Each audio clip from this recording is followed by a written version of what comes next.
Go. Hey everybody, welcome back. We're going to tie a couple different flies today. The first one we're going to do is called a Mushy Bugger, and this is nothing more than a sculpin pattern, and we're going to use a size number 2 hook, long shank. We've got a grizzly dyed brown saddle hackle. We've got some alpaca that we spun into a dubbing brush with some wire. And we've got some silly legs with some flash in it. And then for the tail, we're going to use a light Hendrickson colored Pacadub. Alright, so let's go to the vise and start this one. Alright, so the very first thing that I'm going to do is start my thread. And I'm going to take the thread back down this hook shank to a spot somewhere between the point of the hook and the point of the barb. Okay, so I got my spot right there. The next thing I'm going to tie in, or the first thing I'm going to tie in I should say, is my tail.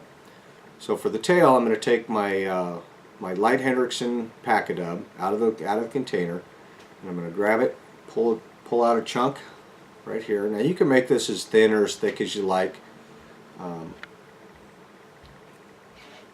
just want to kind of shape it, get it to where you like the taper and you think you've got enough. And I want it to be just about a hook shank in length.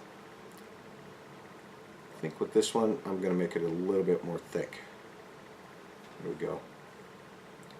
See, if you notice, all I did was just pull some off of the front and then took it and folded it right up next to the other stuff I had, and then that gives me the fullness that I'm looking for. Okay, so I'm going to tie this in right here with a couple good wraps, and I'm going to go ahead and trim that part. And don't throw away that excess stuff, you can always use that. So the next thing that I'm going to tie in is going to be my hackle. And I want to use a good saddle hackle with some nice stiff barbs, because when you go to scrub the dubbing out, you really want the fibers of the hackle to make sure that they last. You don't want them to break off if you're using a soft hackle. So I'm going to tie this in on my side, just a couple little wraps, and then the next part that I'm going to tie in is the dubbing brush. I'm going to tie that in on the far side of the shank and about the same length as the tail. So I'm just going to pinch the materials together as I slowly work up the hook shank, trapping all those materials down right around the hook. There we go. And I'm going to bring my thread right back down to just in front of the hook point. The next thing that I'll tie in is going to be the rubber legs. I'm going to put one on either side, and I want them to be about as long as half of the tail. So I'll tie one in on one side, a couple loose turns, and just fold this underneath, tie the other one in the same spot, and then I want to make sure that they're on the sides.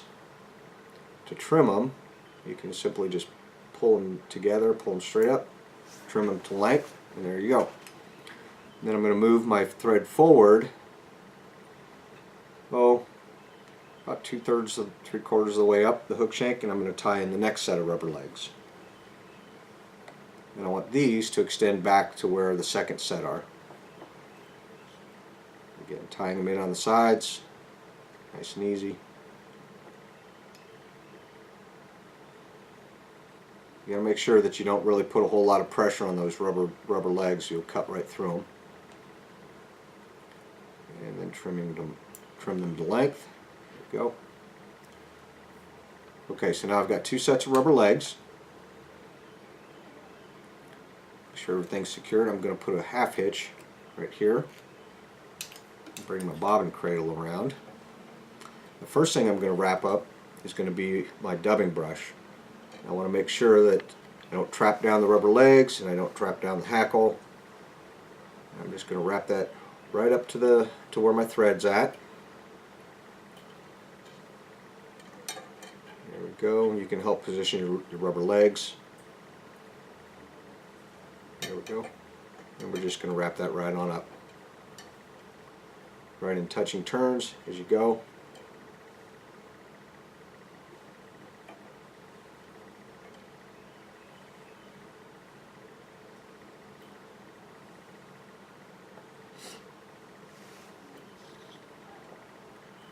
Okay. Now the cool thing about the wire is you can let go and it's not going to go anywhere. Alright, just enough right there. Okay. Now I'm going to tie that off.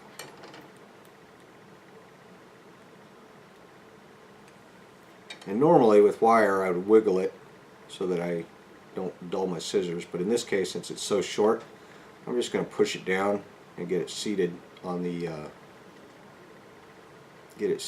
hook shank. Oh, look at that! We just broke a rubber leg. Okay, no problem. Let's do this. We'll trim those off of there, and we'll just tie in another set right here. How about that?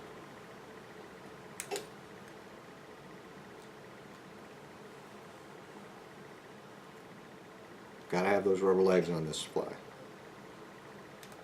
Okay. So now, the next thing we're going to do is we're going to wrap this hackle. Now you really want to make sure that you use a lot of the hackle because we want this to poke up through.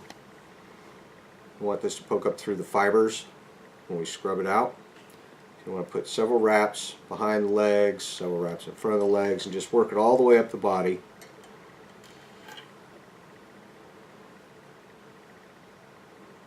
And go as tight as spirals as you can. Let's go a little tighter right there. There we go.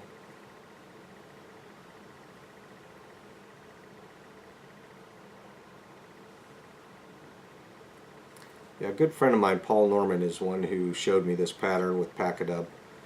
In fact, why don't you guys do that too? Why don't you send in to me what you've made, and we'll host that on a video as well.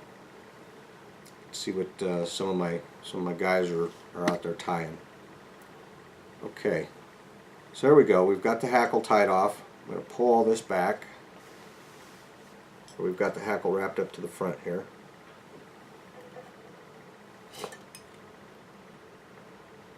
And we'll tie this off with a couple tight turns. Do 1, 2, 3, there we go. So if you've never used the Flymen's sculpin helmet, you're in for a little treat here. So the next thing that we got to do is we have to do a whip finish. And I know we haven't put the sculpin helmet on, but that's one of the neat things about this product. So we put a whip finish on the fly, and I'm going to go ahead and trim this right here. Reach down and take my super glue. Oh, I left my bodkin. So I've got my super glue out. And I'm going to put some super glue right on the front end of the fly here. And all we have to do with the sculpin helmet is slide that up over the eye. Is that cool or what? Okay, I think I want to make that a little bit thicker right up there in front. Give the helmet something to grab a hold of. Seems like it's just a little bit too loose for my taste. So I'm going to add a little bit of dubbing.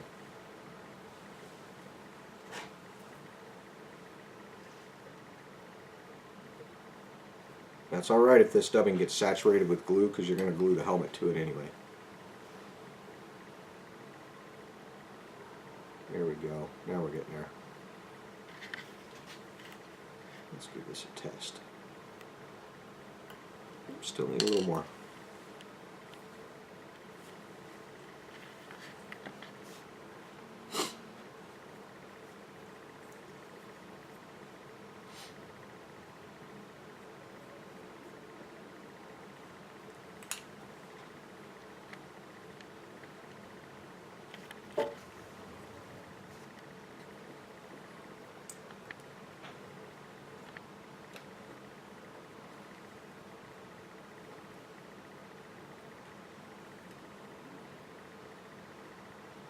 Okay.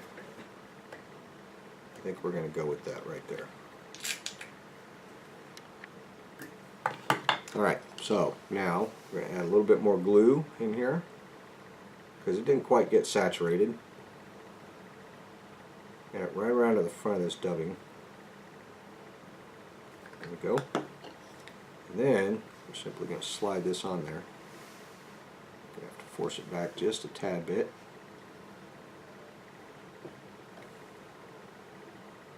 There we go.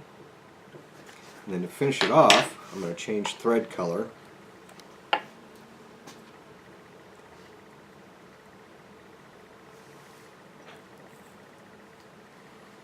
And I'm going to put a nice red hot spot right in the front.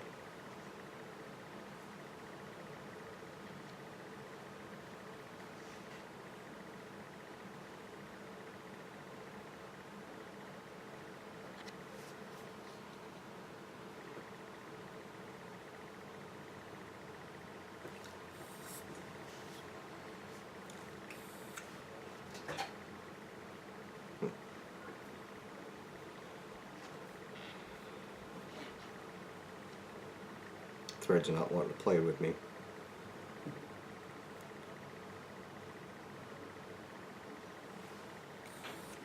There we go. Now I'm just going to put a nice red hot spot right in the front. And what this is also going to do is it's going to help hold that eye, or hold that sculpin helmet right there at the eye. And won't let it fall off.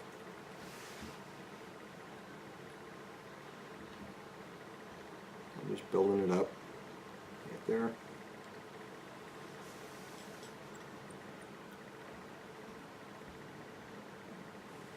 There we go. Now normally, if you've seen my other videos, I would have put head cement on there, but there's still a lot of glue coming out from underneath the sculpin helmet, so there's no need. And everything's going to get super glued. So right there is almost the finished fly. This is called a mushy sculpin. The last thing that we have to do is take our dubbing brush, which in this case is just a chopstick with Velcro on it, and start scrubbing this up. Try not to hit those legs though, because got the thread off the vise, and it's going to be difficult to replace those if we actually hit any and rip them off. There we go. So if you can see,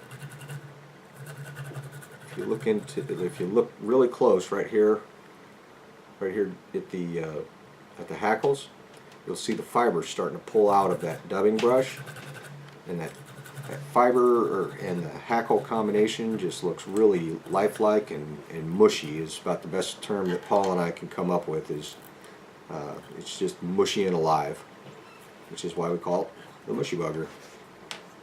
And so there you go. Now there's also eyes that come with this, with the sculpin helmets. You can add them or not. It's entirely up to you.